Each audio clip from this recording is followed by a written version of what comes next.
Hi everyone, let's make sure we start off by washing our hands. Remember, hygiene's key. Now let's move on to our ingredients. We're going to need golden syrup, cocoa powder or drinking chocolate, digestives, butter, dairy milk and a chocolate topping of your choice. I went with Smarties as you can see here.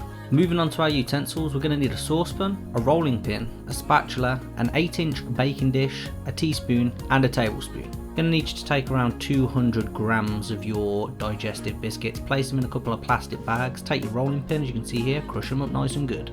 Next you're going to take your butter. You're going to want about 4 heaped tablespoons of butter.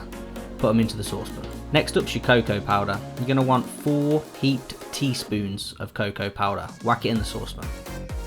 Now we're going to use our golden syrup. You're going to need around 3 to 4 heaped tablespoons of golden syrup, or you can do what I've done here and make an estimate, squeeze about that amount in. Right, now we're going to turn on the heat. We're going to go for a medium to low heat. We're going to get that butter melting and mix it all together.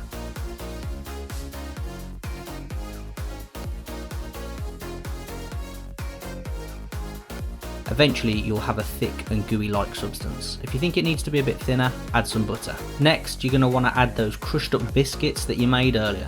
Pour them straight into the mixture, mix them up real good. Make sure to take it off the heat and keep on stirring until you've got a nice thick consistency.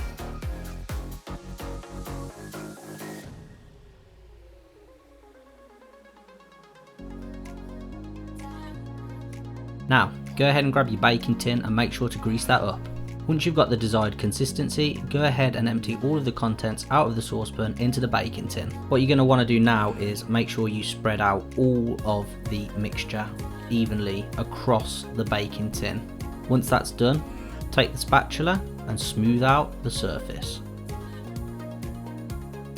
Now what you're going to want to do is grab your 200 grams of Dairymilk chocolate, break it up into blocks of 2 or 3, that'll be perfect. Now go ahead and place the bowl in the microwave. You want to keep doing it in 30-second batches to make sure that the chocolate doesn't burn. And remember, keep stirring. Once you've got a nice smooth consistency like this and all the chocolate chunks are melted, go ahead and pour it over your biscuit base. Now take the spatula, make sure to spread it out as evenly as you can. Once that's done, grab both sides of the tin and give it a shake to make sure you get an even spread of the chocolate and it's nice and level. And don't forget to bring a little pippy dog along with you for moral support throughout. The next thing to do is grab your topping chocolate. Like I said, I'm going to use Smarties and just throw them on, spread them out, get a nice even spread of all the toppings here. Then you're just going to take the cake and slap it in the fridge. After around 2 hours in the fridge, pop it out, slap it on the chopping board, chop it up nice and small carefully, and last and not least, enjoy.